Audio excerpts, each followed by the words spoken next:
నమస్కారం. ఈ ఏడాది మొదటి సూర్యగ్రహణం 2026 ఫిబ్రవరి 17న సంభవించనున్నది. ఈ సూర్యగ్రహణం మంగళవారం మాఘ బహుళ అమావాస్య రోజున ఏర్పడనున్నది. ఈ సూర్యగ్రహణం కుంభరాశిలో ఏర్పడుతున్నట్లు పండితులు చెబుతున్నారు. ఈ గ్రహణం భారతదేశంలో కనిపిస్తుందా లేదా, సూతకాలం పాటించవలసిన అవసరం ఉందా లేదా, ఏ ఏ దేశాల్లో కనిపిస్తుంది వంటి అంశాలను తెలుసుకుందాం. హిందూ సాంప్రదాయంలో గ్రహణాలకు విశేషమైన ప్రాధాన్యత ఉంది. సాధారణంగా సూర్యగ్రహణం ఒక నెలలో, చంద్రగ్రహణం మరో నెలలో వస్తుంటాయి.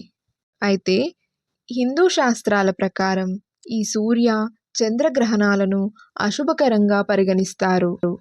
ఈ క్రమంలో 2026 ఫిబ్రవరి 17న అమావాస్య మరియు మంగళవారం రోజున ఈ ఏడాదిలో తొలి సూర్యగ్రహణం సంభవించనున్నది. భారతదేశంలో కనిపించదని పండితులు చెబుతున్నారు. కాబట్టి మనకు సూతకాలం సైతం వర్తించదు. ఈ గ్రహణ సమయంలో చంద్రుడు సూర్యుణ్ణి పాక్షికంగా కప్పివేయడం వల్ల భూమిపై సూర్యుడి కాంతి తగ్గుతుంది. అలాగే ఈరోజు మాఘబహుళ అమావాస్య కావడం మరో ప్రత్యేకత. అంతరిక్ష పరిశోధనా సంస్థ వివరాల ప్రకారం ఈ సూర్యగ్రహణం 2026 పాక్షిక దశలో సుమారు సాయంత్రం 3:26 ప్రారంభమై సాయంత్రం 5:42 గరిష్ట కవరేజీకి చేరుకుంటుందని సమాచారం. అంతేకాకుండా సుమారు సాయంత్రం 7:55 ముగియనున్నట్లు తెలుస్తోంది.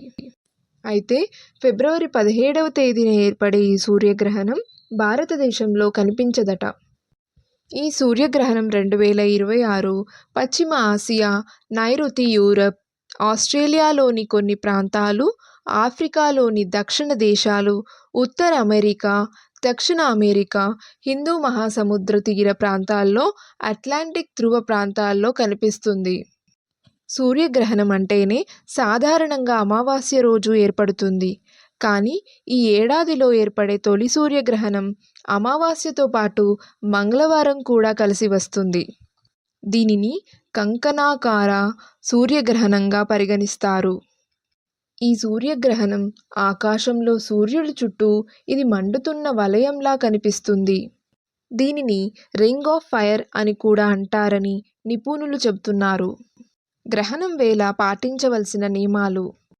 ఈ గ్రహణం మన దేశంలో కనిపించదు కాబట్టి సూతకాలం పాటించాల్సిన అవసరం ఉండదు. దేవాలయాలు సైతం మూతవేయకపోవచ్చు. గర్భిణీలు సైతం ప్రత్యేక నియమాలు పాటించాల్సిన అవసరం ఉండదు. అయితే సాధారణంగా సూర్యగ్రహణాన్ని నేరుగా చూడడం మంచిది కాదని నిపుణులు హెచ్చరిస్తున్నారు. ఎందుకంటే గ్రహణం సమయంలో సూర్యుడి నుంచి వెలువడే శక్తివంతమైన యూవీ కిరణాలు నేరుగా కళ్ళకు తాకితే కళ్ళకు నష్టం కలిగే ప్రమాదం ఉందని సూచిస్తున్నారు. కాబట్టి నేరుగా సూర్యగ్రహణాన్ని చూడకూడదని చెబుతున్నారు. ఒకవేళ ఈ సూర్యగ్రహణాన్ని చూడాలనుకున్న వారు టెలిస్కోప్, బైనాక్యులర్స్ లేదా ఆప్టికల్స్ వంటి వాటిని ఉపయోగించి చూడటం మంచిది. అలాగే ఈ గ్రహణం ముగిసే వరకు గర్భిణీ స్త్రీలు ఇంట్లో ఉంటూ తగు జాగ్రత్తలు తీసుకోవాలి. ఈ సమయంలో ఆధ్యాత్మిక చింతన అత్యంత శుభప్రదం.